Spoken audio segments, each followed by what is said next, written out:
Siyaseta qirêj û talana bêsînor. Felemez ûlû. Îro li Bakurê Kurdistanê em ne tenê bi dagirkeriyeke leşkerî, lê bi qirkirineke spî û talanê re jî rûbirû ne.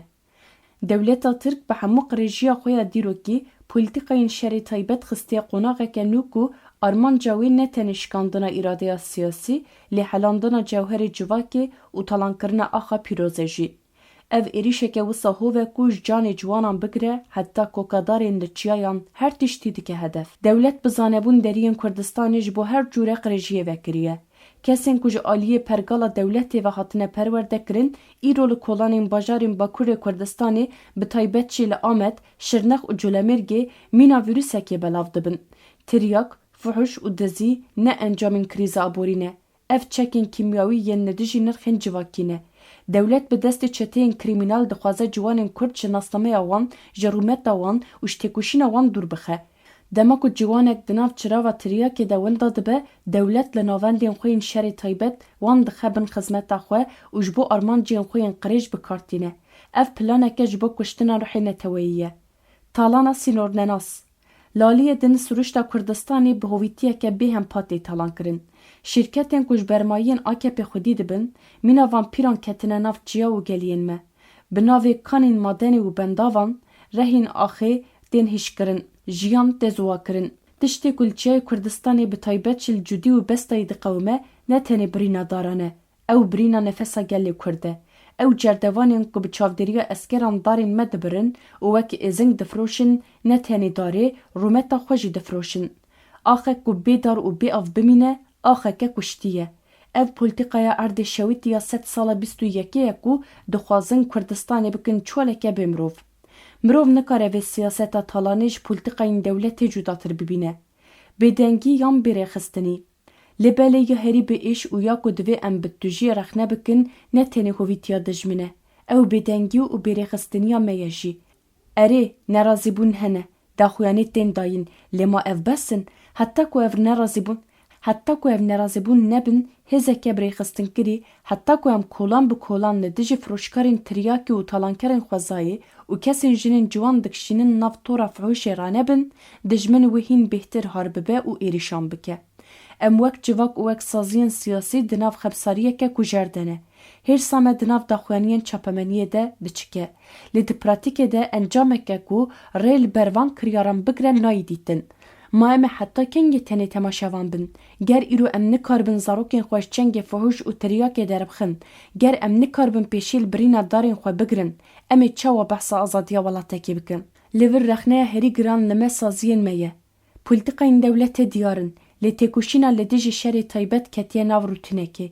Li taxekê ku tiryak lê tê firotin, ger gel bi xwe ranebe û wan firoşkaran dernexîne, daxuyaniyên partiyan tu encaman nadin.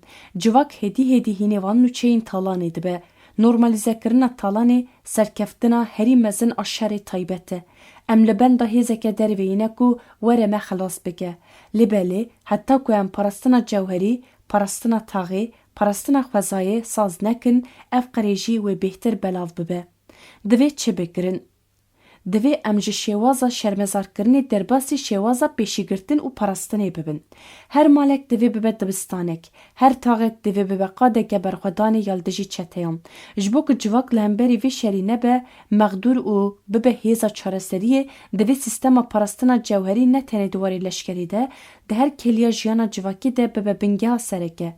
Parastina cewherî, mafê her zindiye ku xwe li hemberî êrîşan biparêze.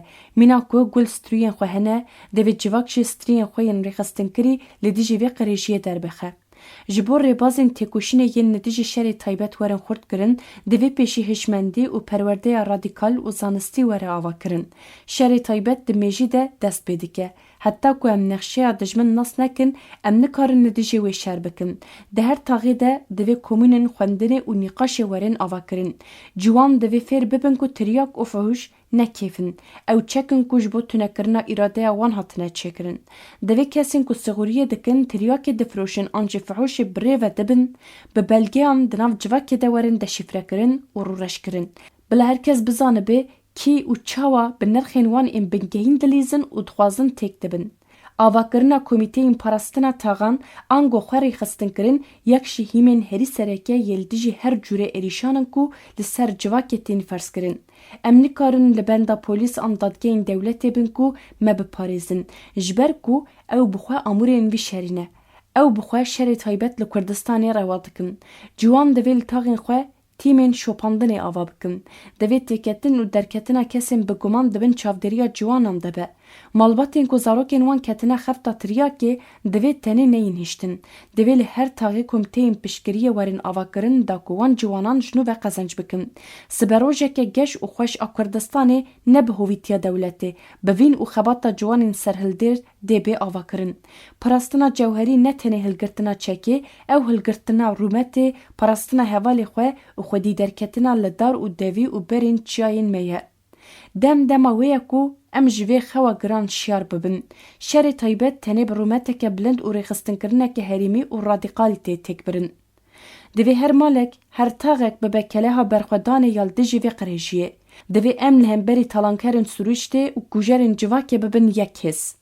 Yan em ê bi rûmet li axa xwe û nirxên xwe xwedî derkevin, yan jî em ê dibin vê heriya qirêj a dewletê de winda bibin. Hêrs nebese, rêxistinbûn şert e.